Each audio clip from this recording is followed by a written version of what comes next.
Hi hello welcome once again welcome back to our MBC channel. நம்மளோட MBC சேனலுக்கு உங்களை அனைவரையும் மறுபடியும் வரவேற்பதற்கு ரொம்ப ரொம்ப எனக்கு ஒரு மகிழ்ச்சியா இருக்குங்க. ஸோ நம்ம சேனலை ஆதரித்து சப்ஸ்கிரைப் பண்ணுங்க. நல்ல எல்லாத்துக்குமே என்னோட கோடான கொடி நன்றிங்க. மேலும் சப்ஸ்கிரைப் பண்ணாத நபர்கள் சப்ஸ்கிரைப் பண்ணுங்க. அப்படியே ஃப்ரீயா இருந்தீங்கன்னா அந்த யூடியூப் பக்கம் வந்தீங்கன்னா நம்ம சேனல் பக்கம் வந்து பாருங்க. இந்த மாதிரி விஷயம்லாம் நீ பேசிட்டு இருக்கிய அப்படின்னு சொல்லி கண்டிப்பா யோசிப்பீங்க. ஸோ நிறைய விஷயங்கள் நம்ம சேனல்ல பேசிட்டு இருக்கோம். இன்னைக்கு இப்ப பிக் பாஸ் சீசன் 8 டே 35ல என்ன நடந்துச்சுங்கிற விஷயத்த குவிக்கா ரிவ்யூவா பார்த்துடலாம். வாங்க வீடியோக்கு போலாம்.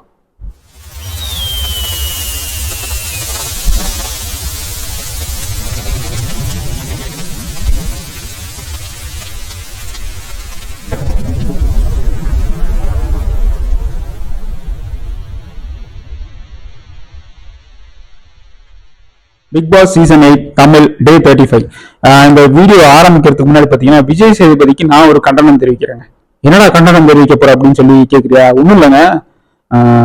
அவர் பாத்தீங்கன்னா சொல்றாரு இந்த மாதிரி, அவர் பேர் என்ன, சத்யாவும் விஷாலும் வந்து சௌந்தர்யா வந்து ஒரு மாதிரி பேசிட்டாங்க, தப்பா பேசிட்டாங்க, ஒரு மாதிரி ஆக்வர்டு, அன்எஜுகேட்டடு, அந்த மாதிரி நிறைய விஷயங்கள் வந்து பேசியிருக்காங்க. அதெல்லாம் தப்பு அப்படின்னு சொல்லி விஜய் சேதுபதி வந்து இவங்க ரெண்டு பேத்தையும் வந்து ஒரு என்ன சொல்றது, தப்பான விஷயம் நீங்க பண்றது கண்டனம் அப்படின்ற மாதிரி சொல்றாரு. நான் வந்து விஜய் சேதுபதி கண்டனம் தெரிவிக்கிறேன். அதாவது பாத்தீங்கன்னா அவங்க ரெண்டு பேரும் சொன்ன வார்த்தைகள் வேணா தப்பா இருக்கலாம். அந்த மாதிரி சாரி சத்யா என்ன சொன்னாங்க, சாரி கட்டியிருக்காங்க, ஆக்கோடா உட்காந்துருக்காங்க. அதுக்கு ஒரு விஜய் சேதுபதி சாரி கட்டி இருந்து என்ன மாதிரி உட்காரணும், என்ன மாதிரி ஆக்கோடுங்கிறீங்க, எனக்கு புரியல, நீங்க சொல்றது தப்பா இருக்கு அப்படின்ற மாதிரி விஜய் சேதுபதி வந்து சத்யாவுக்கு சொன்னாரு. ஆனா அவங்க வந்து சொல்ல வந்த பாயிண்ட் தப்பா இல்லைங்க. ஏன்னா அவங்க சொல்ல வந்த விஷயம் ஒரு என்ன சொல்றது, எனக்கு ஃபீல் பண்ணது என்னன்னா, இந்த மாதிரி சௌந்தர்யா வந்து ஒரு மாதிரி யாரையுமே மதிக்காம ஒரு ஆட்டிடியூட், அந்த ஒரு பணக்கார ஆளுங்க வந்து ஒரு ஒரு ஏழைகளெல்லாம் எப்படி ஒரு மாதிரி ட்ரீட் பண்ணுவாங்க அந்த மாதிரி ட்ரீட் பண்ற மாதிரி இருக்கு. அதாவது ரொம்ப அலட்சியமா யார் எது சொன்னாலும் நீ எல்லாம் ஒரு ஆளா அப்படின்ற மாதிரி அவங்க எல்லாத்திட்டையுமே அதே மாதிரிதான் பிஹேவ் பண்ணியிருக்காங்க. ரொம்ப க்ளோஸா, அதாவது ஃப்ரெண்ட்ஷிப் வந்து உள்ளார போய் பண்றது பிக் பாஸ்ல வந்து கண்டிப்பா ஃப்ரெண்ட்ஷிப்பா இருக்கக்கூடாதுங்கிறதான் விஷயம். ஆனா அவங்க என்ன பண்றாங்க, யாரையுமே வந்து ஒரு மதிப்பு இல்லாம மரியாதை இல்லாம, வயசுல அதிகமா இருந்தாலும் சரி வயசுல கம்மியா இருந்தாலும் சரி, அந்த என்ன சொல்றது, அவங்க மதிக்கிற விஷயமே தப்பா தான் இருக்கு. அதாவது ஒரு விஷயம் சொன்னாங்கன்னா விஷால் ஒரு மாதிரி பண்ணி வந்துச்சு, ஒரு விஷயம் சொன்னாங்கன்னா அப்படின்னு போறாங்க, அப்படிங்கிறாங்க, அப்புறம் சிரிக்கிறாங்க, ஒரு மாதிரி அவங்கள பேசிட்டு இருக்கு எதிர்த்தாப்புல இருக்கிற அந்த ஆளுக்கு வந்து கண்டிப்பா அது ஹர்ட் ஆகும் அப்படிங்கிற மாதிரி விஷயத்தான் வந்து விஷால் சொன்னாரு. பட் சத்யாவுக்கு வந்து அது சொல்ல தெரியாம, அந்த எப்படி சொல்லணுங்கிற விஷயம் தெரியாம அவர் ஏதோ ஒரு வார்த்தை விட்டாரு. அதுக்கு வந்து விஜய் சேதுபதி வந்து இது தப்பு அப்படிங்கிற மாதிரி கண்டனம் தெரிவிச்சிருக்காரு. ஸோ என்னை பொறுத்த வரைக்கும் விஜய் சேதுபதி வந்து உங்களோட கருத்து வந்து நீங்க கரெக்டா கேட்டுருக்கலாம், சத்யா என்ன சொல்ல வராது அப்படின்னு சொல்லி கேட்டுக்கலாம். பட் அதை ட்விஸ்ட் பண்ணி சௌந்தர்யாவை சப்போர்ட் பண்ண மாதிரி பேசினது வந்து தப்பா தோணுது. அப்புறம் விஷால் வந்து இந்த மாதிரி 24ல லைவ்ல வந்து பாத்தீங்கன்னா நீங்க ஒரு வார்த்தை பேசிட்டீங்க, அதெல்லாம் தப்பான வார்த்தை, நான் யாரை பேசுனீங்கன்னு சொல்லி நான் சொல்ல மாட்டேன், பட் தப்பான வார்த்தை அப்படின்ற மாதிரி சொல்லி ஒரு மாதிரி ரூடா பேசி விஷால உட்கார வைக்கிறாரு. பட் அதுக்கப்புறம் பாத்தீங்கன்னா இந்த கேர்ள்ஸ் டீம்ல பாத்தீங்கன்னா தர்ஷிகாவும் சாச்சனாவும் விஷால்கிட்ட பேசுறாங்க, நீ அப்படி பேசியிருக்க மாட்டேன், நீ கண்டிப்பா வந்து தப்பான நோக்கத்துல பேசியிருக்க மாட்டேன், எங்களுக்கு நல்லா ஞாபகம், எனக்கு தெரியும், அப்படி நாங்க நினைச்சிருந்தா கண்டிப்பா நாங்க ரெண்டு பேரும் வந்து உன்கிட்ட பேசியிருக்க மாட்டோம் அப்படின்னா விஷால் இந்த மாதிரி சொல்றாரு. நீங்க ரெண்டு பேரும் வந்து என்ன சொல்றது, எது நடந்தாலும் உடஞ்சாலும் பாத்தீங்கன்னா நீங்களா வந்து என்கிட்ட பேசுனீங்க, ஸோ கண்டிப்பா வந்து உங்களை நான் மதிக்கிறேன் அப்படின்ற மாதிரி விஷால் சொல்றாப்புல. ஸோ இந்த மாதிரி நேற்று நடந்துச்சு. அப்புறம் பாத்தீங்கன்னா நேற்று எடிஷன், அதாவது வந்து விஜய் டிவி ப்ராடக்ட்ல கொஞ்சம் நேர்மையா ஹானஸ்டியா எது என்ன சொல்றது எழுத்து கேட்கற மாதிரி, அதாவது அந்த வாய்ஸ வந்து என்ன சொல்றது கொடுக்கறது பாத்தீங்கன்னா சுனிதா, இவங்க வந்து நேற்று பாத்தீங்கன்னா எவிக்ஷன் ஆயிருக்காங்க. ஸோ அதாவது மக்கள் ஓட்டு போடுறீங்க ரைட், அதெல்லாம் ஓகே தான். பட் மக்கள் வந்து ஓட்டு போடுறது எப்படின்னா, எனக்கு பிடிச்சவங்க, இவங்க சூப்பரா இருக்காங்க, அழகா இருக்காங்க, இவங்களுக்கு தான் நம்ம ஓட்டு அப்படின்னு சொல்லி நம்ம போட்டுறோம். தயவு செய்து அப்படி போடாதீங்க. எப்படி கேம் வந்து பெர்ஃபார்மன்ஸ் பண்றாங்க, உள்ளார வீட்டுக்குள்ளார எப்படி இருக்காங்கிறத வச்சு தயவு செய்து ஓட்டு போடுங்க. நான் ஏற்கனவே ஒரு எபிசோட்ல சொன்னேன். பட் சுனிதாவுக்கு வந்து இந்த லீஸ்ட் ஓட்டு அப்படிங்கிறது என்னால நம்ப முடியாது. ஏன்னா அவங்க ஹானஸ்டா இருந்தாங்க.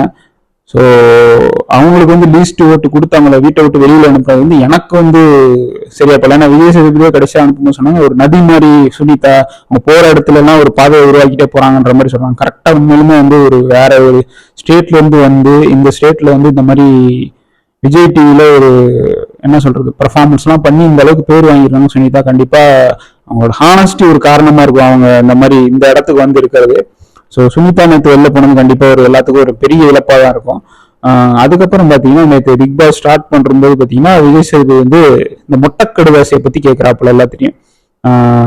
என்ன ஃபர்ஸ்ட் என்ன எழுதுறாருன்னா ஒவ்வொருத்தனையும் எழுப்பி விட்டு இந்த மாதிரி இந்த கடுவாசி யார் எழுதியிருப்பா அப்படின்னு சொல்லி நீங்க நினைக்கிறீங்க. ஆனா என்ன சொல்றது, ஒரு ஐ திங்க் 5 லெட்டர்னு நினைக்கிறேன் முத்துக்குமரன். 5 லெட்டரும் பாத்தீங்கன்னா கரெக்டா யார் யார் சொன்னாங்க அப்படிங்கிற விஷயத்த வந்து கரெக்டா பாயிண்ட் அவுட் பண்ண மாதிரி தான் இருந்துச்சு. ஸோ இந்த மாதிரி கேட்டுட்டு யார் யார் எழுதினாங்கன்னு மட்டும் சொல்லுங்க. அதே மாதிரி இப்ப முத்துக்குமரன் வந்து வந்து சௌந்தர்யா எழுதியிருக்காங்க அப்படின்னு சொன்னா சௌந்தர்யா வந்து ஆமான்னு சொல்லக்கூடாது, நீங்க வந்து அமைதியா இருங்க, உங்க பேரை சொன்னாங்கன்னாலும் நீங்க அமைதியா இருங்க அப்படின்ற மாதிரி சொல்றாங்க.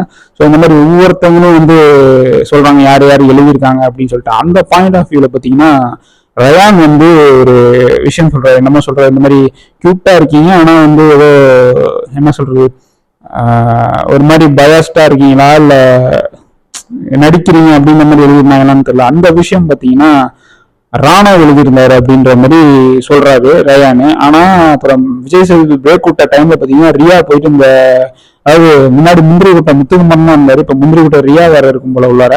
அதுபட்டு உள்ளார போயிட்டு இந்த மாதிரி இதை வந்து நானா எழுதினேன் அப்படின்னு சொல்லி ஒத்துக்குது. ஸோ எல்லாரும் ஆச்சரியப்படுறாங்க, அட பாவி இது வரைக்கும் நம்ம ராணுவ சந்தேகப்பட்டமடா சாரி அப்படின்ற மாதிரி எல்லாம் சொல்றாங்க. ஸோ இந்த மாதிரி நடக்குது. அதுக்கப்புறம் பாத்தீங்கன்னா இந்த ரியா மாதிரியே பண்ண சொல்றாரு விஜய் சேதுபதி. அருண் நல்லா பண்றீங்களே அப்படின்னு சொல்லி ரியா மாதிரி வச்சு பண்ண சொல்லும்போது ரியா மாதிரியே வச்சு செஞ்சு விட்டாங்க 2 பேரும். விஜய் சேதுபதியும் சரி அருணும் சரி வச்சு ஓட்டி சாவடிச்சுட்டாங்க ரியாவை. அந்த வணக்கம் போறது ஓகே ஓகே ஓகே சரி சார் நான் பாத்துக்கிறேன் சார் அப்படின்ற மாதிரி சொல்லி வச்சு செஞ்சு விட்டாங்க 2 பேரும். அது மட்டும் இல்லாம அருணோட ட்ரெஸ்ஸை பார்த்து என்ன சொல்றது விஜய் சேதுபதி அப்பா அங்க வந்திருக்க ஆடியன்ஸோட அந்த ட்ரெஸ்ல உள்ள பட்டன் சரிங்க அப்படின்ற மாதிரி சொல்றாரு. பக்கத்துல விஷால் என்ன பண்றாரு, சார் அந்த பட்டன் வந்து 2 பட்டன் எடுத்து நான் தைச்சிக்கிட்டேன் அப்படின்ற மாதிரி சொல்றாங்க. ஸோ இந்த மாதிரி போகுது. அதுக்கப்புறம் பாத்தீங்கன்னா யாருக்கு மொட்டை கடுதாசி இந்த டீம்ல தேவை அப்படின்ற மாதிரி ஒவ்வொருத்தரையும் கேட்கறாங்க. பாத்தீங்கன்னா எல்லாரும் ஆளாளுக்கு ஒரு பேரை சொல்றாங்க. இவங்களுக்கு வந்து மொட்டை கடுதாசி வந்து தேவைப்படுது. முக்கியமா பாத்தீங்கன்னா சத்யாவுக்கு நிறைய பேர் கொடுக்குறாங்க.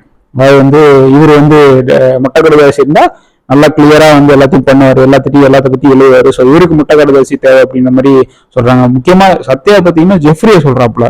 ஜெஃப்ரி வந்து ஆஹா நம்ம கூடவே இருந்துட்டு குளிப்படிக்கிறியாடா பாவி, என்னடா அப்படி சொல்லிட்டேன்ற மாதிரி ஜெஃப்ரி எந்திரிச்சு ஆச்சரியமா பாக்குறான். அதுக்கு விஜய் சேதுபதி கேட்கிறாரு, என்ன ஜெஃப்ரி நீ டிப்ளமேட்டா இருக்குன்ற ஒன்பது வருது அப்படின்ற மாதிரி கேட்டுக்கிட்டு அப்புறமேட்டு ஒரு கொளுத்தியும் போறாரு. பார்த்து இருந்து பாத்தியா எல்லாம் இப்படி இருக்காங்க அப்படின்ற மாதிரி விஜய் சேதுபதி சொல்றாப்புல.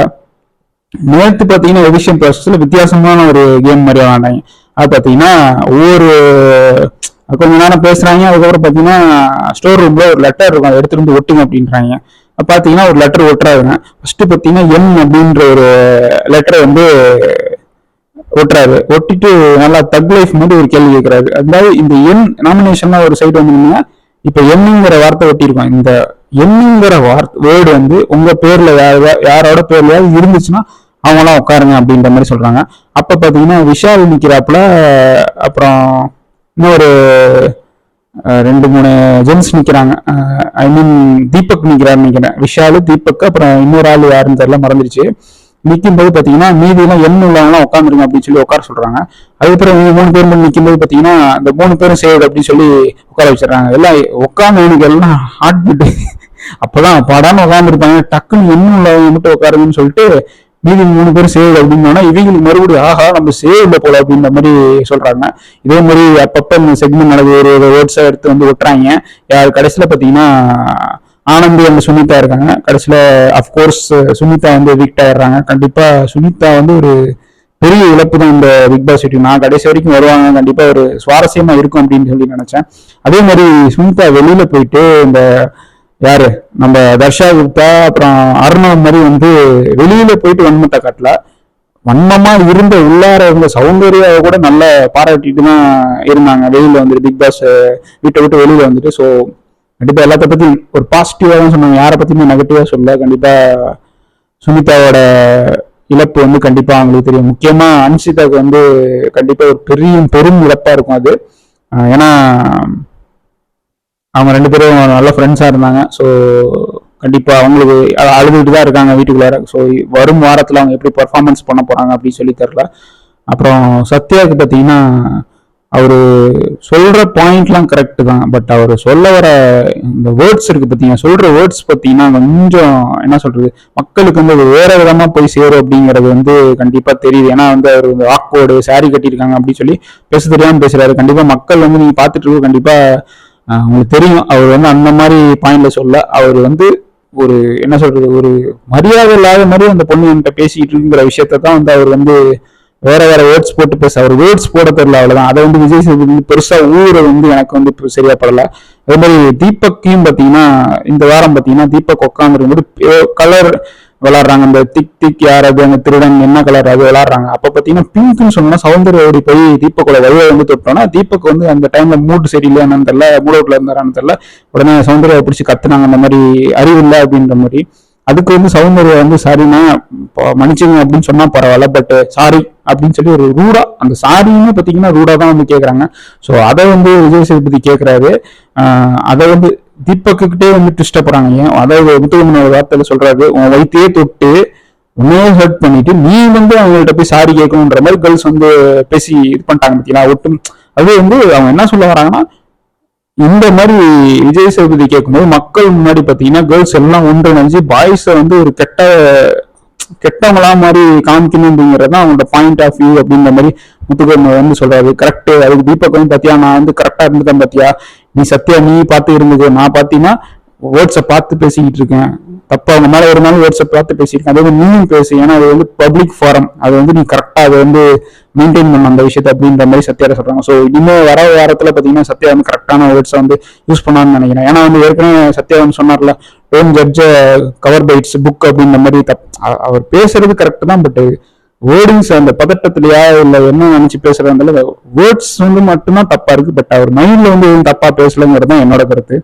ஸோ இந்த மாதிரி தான் நேற்று போச்சு பிக் பாஸ் டே 35. அதே மாதிரி ஜாக்லின் பார்த்தீங்கன்னா சௌந்தர்யா வந்து குரல் கொடுக்குறாங்க. அதாவது வந்து சௌந்தர்யா வந்து இந்த மாதிரி தப்பா பேசலாம், அவங்க எல்லாம் சௌந்தர்யா ஹர்ட் பண்றாங்க, இந்த மாதிரி வார்த்தைகள் வந்து தப்பா பேசுறாங்க அப்படின்னு ஜாக்லின் வந்து பஞ்சாயத்துக்கு போறாங்க. அதே வந்து விஜய் சேதுபதி கேட்கிறாரு, அதாவது ஏமா எந்த ஜாக்லின் இந்த மாதிரி சாச்சனாக்கும் சௌந்தர்யாவுக்கும் பிரச்சனை நடந்துச்சு, சாச்சனாட்ட போய் இந்த மாதிரி ரொம்ப ரூடா தான் பேசி இருந்துச்சு சௌந்தர்யா, அப்படி என்ன தெரிஞ்சுக்கணுமா, அப்படியா இப்படி வந்து பேசி, அப்ப நீ பக்கத்துல தான் உட்காந்துருக்க, அப்ப நீ வந்து சௌந்தர்யா கேட்கல, ஏன் இந்த மாதிரி பேசாதுன்னு சொல்லல அப்படின்னா ஜாக்லின் வந்து ஆமா சார் நான் அப்ப கேட்கல சார், சாரி சார் அப்படின்னு சொல்லி உட்காந்துருக்கு. இதுக்கு மேலே வந்து ஜாக்லின் வந்து சௌந்தர்யா யாராவது பிரச்சனை பண்ணா வந்து பேசுவாங்கன்னு நினைச்சீங்களா? கிடையவே கிடையாது. ஜாக்லினுக்கு தெரிஞ்சு போச்சு சௌந்தர்யா வந்து வெளியில வந்து மக்களோட ஓட்டு அதிகமா இருக்கு, ஸோ அவங்களோட ஆளுங்க நம்ம சௌந்தர்யோட ஃப்ரெண்டா நமக்கு அதிகமா ஓட்டு போடணும்னு நினைச்சு கண்டிப்பா ஓட்டு போடுவோம். அதனால கடைசி வரைக்கும் சௌந்தர்யா வெளியில போற வரைக்கும் ஜாக்லின் வந்து சௌந்தர்யா வந்து பகச்சிக்காது அப்படிங்கறத என்னோட பாயிண்ட். ஸோ இதோட இந்த ரிவ்யூ முடிச்சுக்கிறேன், டே 35 ரிவ்யூ முடிச்சுக்கிறேன். வேற ஏதாவது விஷயம் இந்த 39வது நாள்ல நடந்துச்சு அப்படின்னு சொல்லி கண்டிப்பா நினைச்சிருந்தீங்கன்னா கண்டிப்பா கமெண்ட்ல சொல்லுங்க. ஏன்னா கருத்துக்கள் ஆல்வேஸ் வரவேற்கப்படுகிறது. அதே மாதிரி நீ சொன்ன பாயிண்ட் தப்பு, இவங்க வந்து இந்த மாதிரி கிடையவே பிக் பாஸ் வீட்ல நீ வந்து தேவையில்லாம இவங்களை பத்தி தப்பா பேசுற அப்படின்னு சொல்லி நினைச்சிருந்தாலும் அதையும் கமெண்ட்ல சொல்லுங்க. அதே மாதிரி ஹோஸ்ட் விஜய் சேதுபதிக்கு ஒரு கண்டனம் தெரிவிச்சிருக்கேன் அந்த வீடியோல. ஸோ அவர் பேசுனது கரெக்ட் தான் அப்படின்னு சொல்லி யாராவது நினைச்சீங்கன்னா கண்டிப்பா அந்த கமெண்ட்டையும் வந்து கீழே சொல்லுங்க. ஸோ இதோட அந்த வீடியோ முடிச்சுக்கிறேன். நாளைக்கு பிக் பாஸ் சீசன் 8 டே 36ல ஏதாவது ஒரு சுவாரஸ்யம் இருக்கா? இது வரைக்கும் சுவாரஸ்யம் இல்லாம தான் போயிட்டு இருக்கு. நாளைக்கு ஏதாவது கொஞ்சம் சுவாரஸ்யமா இருக்குமா அப்படின்னு சொல்லி நம்பி அடுத்த ரிவ்யூவை நான் போடுறேன். ஸோ அது வரைக்கும் உங்கள்கிட்ட விடைபெறுவது உங்கள் மோகன். நீங்கள் பார்த்து கொண்டிருப்பது உங்கள் MBC சேனல். நன்றி, வணக்கம்.